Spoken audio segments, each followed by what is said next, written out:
Good morning, everyone, and a quick update to the regional strike complex, the ground-based element of my regional strike complex. There is, of course, an airborne-based element which follows on from the lead from the B-58 and the B-57 there, which uses my Vulcan, Super Vulcans, and Hyper Hustlers and B-49 flying wings.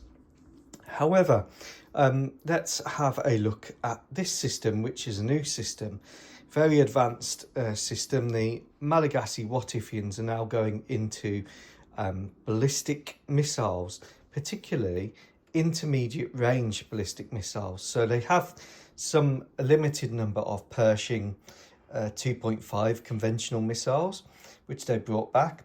And they do have some ground-launched cruise missiles here, which again are 1,500 mile range, but they wanted something with a 3,000 mile range, and they've got it by converting a 1 in 35th torpedo.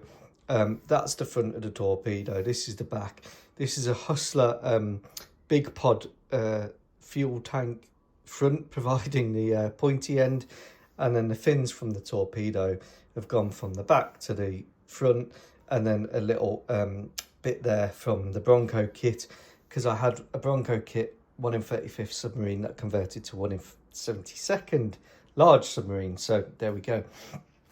Commercial toy, a little truck and trailer model. It was a happy civilian tanker at one point, and I've called this the Mad Max because this truck does look very Mad Max. Now the whole complex can be towed by the M1014,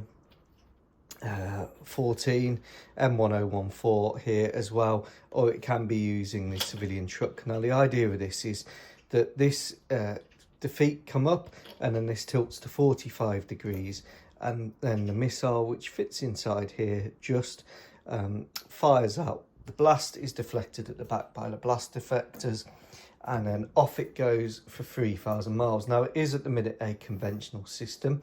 The Malagasys do have nuclear weapons, but they keep them all in store.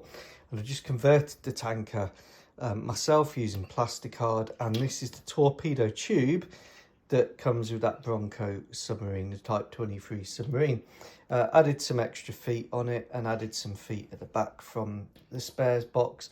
But other than that, it's just a really simple conversion of a toy truck to give me my intermediate range ballistic missile. Now, in many ways, this is similar to the Oreshnik, but carries less re-entry vehicles. So it only carries a total of 6 re-entry vehicles, and they use kinetic energy to cause their damage, coming in at terminal velocity when it hits the ground, Mach 5. And that causes a vaporization effect, and that's what does the damage. It's the equivalent to having a small bomb, perhaps 250 kilograms of TNT going off. So there's small warheads, so they have to be very precisely targeted. And the way they do that is this missile will fly a ballistic trajectory from 45 degrees going up into the atmosphere. Once it's in the atmosphere, the booster stage, which is solid fuel, will break off, leaving you with the warhead stage. The warhead stage at the front is covered in ablative material, and that's the really important bit, because that's where the bus for the 6 independently targeted re-entry vehicles is, which can include up to 2 or 3 decoys. And that reorientates itself using gas nozzles in space, and that's what makes this hard to intercept, because if it was just flying a ballistic trajectory, you'd know exactly where it was going to land. But because that front end is able to reorientate itself in space and then send the warheads down, and the warheads coming through the atmosphere will be going at Mach 10 to Mach 11. It's a very hard to intercept system, and that's the wonderful thing, if you like, about these ballistic missiles, is that they're very hard to intercept. The Pershing will have a higher probability of intercept than this. This is kind of the next advancement, and having the decoys there means that when it comes out of the atmosphere, unless you've got something which is very advanced, like the Israeli Arrow 3 or Arrow 4 interceptor, or terminal high altitude air defense, the Americans have the THAAD, or the Russian S-550 Prometheus, you are going to struggle to intercept this. So it gives the Malagassi's regional dominance over a 3,000 mile range. Now, ballistic missiles are all the rage. If you look at what's happened between Iran and Israel, Iranian ballistic missiles did penetrate all of the Israeli multi-layered shields. They did that by achieving burn through of the interceptors and then sending in their better ballistic missiles. So the Malagasys may do similar if they had a threat. They may use the Pershings to get burned through, or they may use the Pershings on rebel group headquarters, terrorist group headquarters within the Africa region. The same thing here.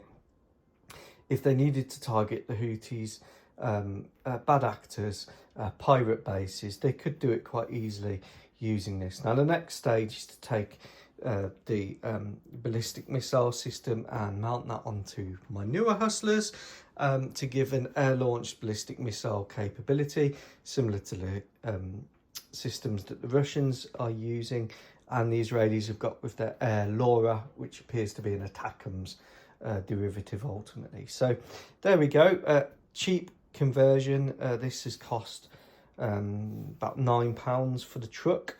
Everything else is spares or just cobbled together. I hope you like it. This is the Mad Max's Silver Hammer. It's an intermediate range ballistic missile to expand on the regional strike-based complex, the ground-based complex. It's always kept under guard with troops inside the Max Pro MRAP. These are sensitive systems, so they will be kept tucked away.